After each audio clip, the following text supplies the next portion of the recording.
Strengthening Faith 80. I read a news article a while ago, which I wanted to briefly discuss.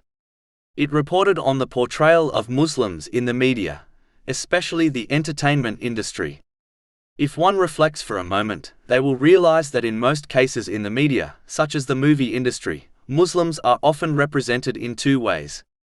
They are either shown to have an extreme mentality whereby they misinterpret the teachings of Islam in order to harm innocent people, or they are shown as carefree people who are only Muslim by name, while their actions clearly contradict Islamic teachings. For example, they are often shown as alcohol drinkers and clubbers.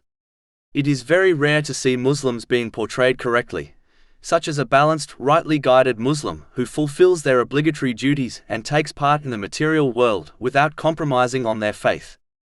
This incorrect portrayal of Muslims should not fool Muslims into believing that the vast majority of the Islamic nation fit into these two extreme categories.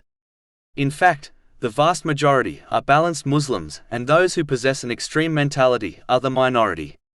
A Muslim who observes this should therefore not give up their modesty and compromise on their faith, believing that everyone else is doing the same, so it is therefore acceptable for them to do so too. Unfortunately, this incorrect belief has already infected many Muslims who use this poor excuse to take part in major sins, such as backbiting.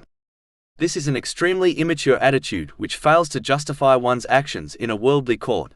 How then can this excuse hold up in the court of Allah, the Exalted, on Judgment Day? A Muslim should therefore not be fooled and remain steadfast on the obedience of Allah, the Exalted, by fulfilling His commands, refraining from His prohibitions, and by facing destiny with patience according to the traditions of the Holy Prophet Muhammad, peace and blessings be upon him, and not follow the behavior of what the entertainment industry shows them.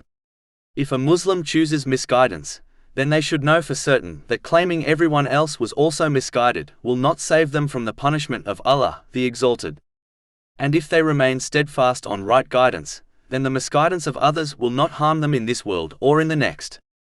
Chapter 5 Al-Ma'idah, verse 105. O you who have believed, upon you is responsibility for yourselves. Those who have gone astray will not harm you when you have been guided.